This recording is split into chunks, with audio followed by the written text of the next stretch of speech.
Hi everybody, it's Dr. Cotnam. I just wanted to welcome you all back after this unusual spring break. I know depending on whether you were face-to-face student or online, the coming situation is going to be a little different, but I wanted to say hello and welcome and let you know that this is unprecedented for everybody, so we're all trying to come up with some solutions. I wanted to let you know what your options are and make you aware of some of your resources moving forward.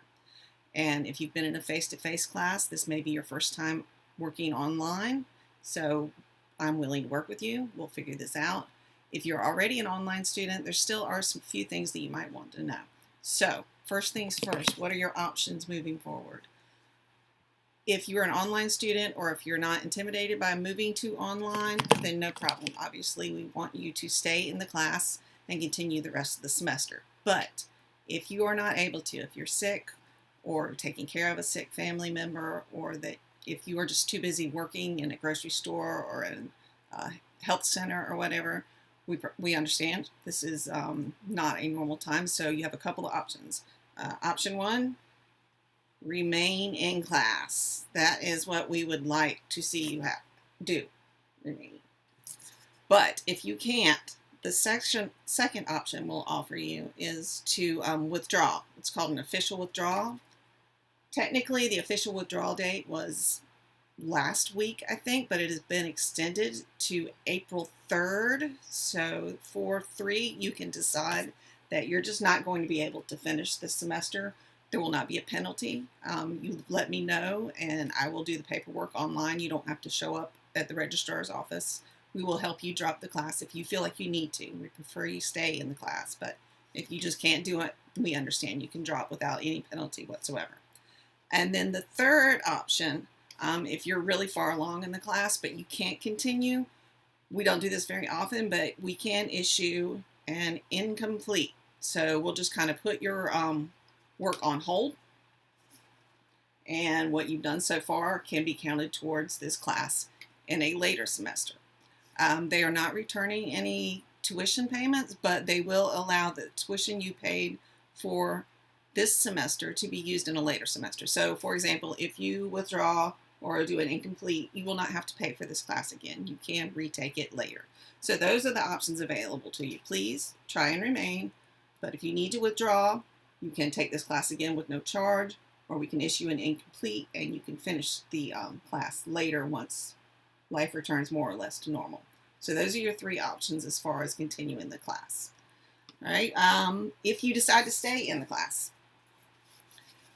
if you are moving to online and have been face-to-face, you might be a little bit worried about that. There are a couple of tools we're going to be using. And if you've been online, you got a couple of new tools as well that will help you stay in touch with me, help me stay in touch with you. Number one is a app called Remind. You can download the app, and what that does is it lets me send real-time text to you, so I can get in touch with you immediately and let you know. If you can download the app, it'll go straight to your phone. You also have an option of getting text messages if you don't want to download the app or you don't have a smartphone, or you can set it up where you'll get email reminders. So I just push out a quick message just like a text, and it goes to the class. And it works 2 ways, so you can also send me a message. I'm going to be having online office hours. Right now, the plan is Monday and Wednesday from 1 to 3. So if you have a question during those times and you're on Remind, just basically you're texting me your question and I can answer it in real time. The second new tool we're going to be using is called WebEx, and that is video conferencing software. More information on both these tools will be available in Moodle, but my plan right now is Tuesday evenings, and I'm trying to remember off the top of my head. I think it's 6 to 7:30. You can see my face and we can talk, face to face in real time. And then also I think Friday noon to 1:30. I need to work out the hours because I've started creating this in Moodle, and I think I've put a couple of different dates and times in different places. So I need to clarify that and make sure everybody's on the same page. And when you can reach me through WebEx. That is a Cisco program. You don't need to install anything. I think you can just access it through your browser. And then the last thing, of course, is just Moodle and email. Same old thing we've been using. So I will not be disappearing. There will be 3 ways to contact me, even though you can't call my office now. There are ways that we can stay in touch, and you can have your questions answered, and I can send you information as it comes out. Because as I'm sure you know, this is a rapidly developing situation, and things keep changing. So those are your options for staying in the class or withdrawing, and if you stay, for staying in touch with me. I also want to make sure that you're aware that PCC has some resources. If you didn't get the message already, Suddenlink, put them down. Suddenlink is offering free high-speed internet to any K-12 or college student who needs it. So there's information in Moodle about that. If you haven't looked already, please check that out. If you don't have access to internet at home, you're just using your phone right now, you can get internet access at home. If you have a device that you can connect to the internet, I'm going to do everything I can, even if it's just your phone, to make sure that you can finish this semester. It is not going to be the semester I originally planned. We will not get as far in the work as I originally planned because, first of all, we're missing a week. Second of all, I know other priorities are there that you need to take care of. But we will continue to learn, and you will hopefully get something out of the class, and you will get college credit for the course. That is my goal. In addition to Suddenlink, there are a lot of other organizations and businesses that want to help out, including PCC. So if you do not have a device, or you do not get through to Suddenlink and have home internet, you can still come to campus. So there are PCC computer labs you can use to do your work. They are keeping them open. There's just a few of them. There's more information in Moodle. And you can go to campus and do those, obviously staying 6 feet away from other people, and they will be sanitizing the machines after each use. So there is a way to do all your work and access the tools you need to do those.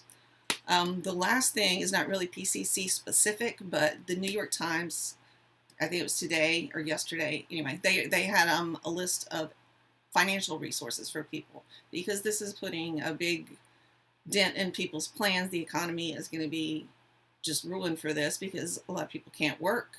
A lot of people, I'm working from home, but it affects your income. It affects how much you make, even if you're like a tipped worker in a restaurant. People picking up takeout, which is still allowed, are probably not giving you as much tips. So there's lots of options, and the whole world knows this is going on, and most companies are willing to work with you.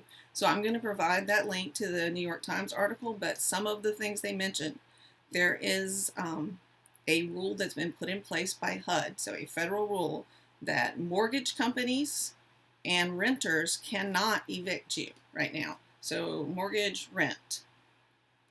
If your landlord says you don't pay the rent, you're out, no, illegal. There are resources that you can follow up through, and you can stay in your home. And I think right now they're saying for 60 days, there's a moratorium on evictions and on foreclosures. That may be extended depending.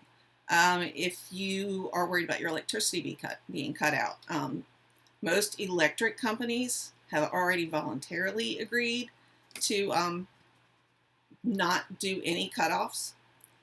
Water companies as well. But I'm not sure if there's a rule yet or if it's just voluntary, but there are resources in place, and I'm going to give you these links so you can look into it. I believe GUC, Greenville Utilities Company, has agreed that they will not be disconnecting anyone's electricity. You should check with your water company if you can't pay your water bill. You don't want your water to get cut off. And then another big one, student loans. That is a big one. If you're in school now, you're on deferral, so you're not paying it, but they have federally determined that there'll be 0% interest accruing on your student loans. If for some reason you are in repayment, you can get up to 60 days forbearance, no question asked. You just have to apply and say, it's an emergency declaration forbearance, so you don't have to make payments. Or if someone in your family is repaying student loans, you got 60 days off and no interest is accruing. So that will end up saving you a lot in the long run. So that's student loans. And just look up your student loan servicer online or go to the Department of Education and learn about this 0% interest for 60 days. And there is also a forbearance. Let me write that down. A deferral is if you have student loans, you are in deferral. You do not have to pay any payments. But forbearance is just a temporary limit, just to help you out through a hard time, which everyone is going through now because of the emergency declaration. So I put forbearable. Forbearance is what you can get on your student loans or your roommate's student loans or anyone that might apply to in your household. And then finally, the big one for a lot of people are just basic bills, your credit cards, your loans, just bank loans, and say your car loan. All of these, there are banks that have voluntarily said that they will not require a March payment, that they will not charge any late fees, and going forward, the ones I've looked at, they this may be extended. It depends on how long this whole thing lasts. No one knows for sure how long we're going to be in this mess, but for now, at least 1 month you cannot pay your credit card and keep that cash handy so that you can get food. There are, if you're having trouble with food, there are lots of voluntary organizations being set up that providing food for people that need it. There's food banks. SNAP is extending their benefits so you can get an EBT card. There are also, lost my train of thought. There was something else about food. I know there's new legislation they're working on to try to make more people get these food benefits, but there are existing ways to get food. If you do not have food, you can get some, and there's ways, and I will put as many links as I can to that.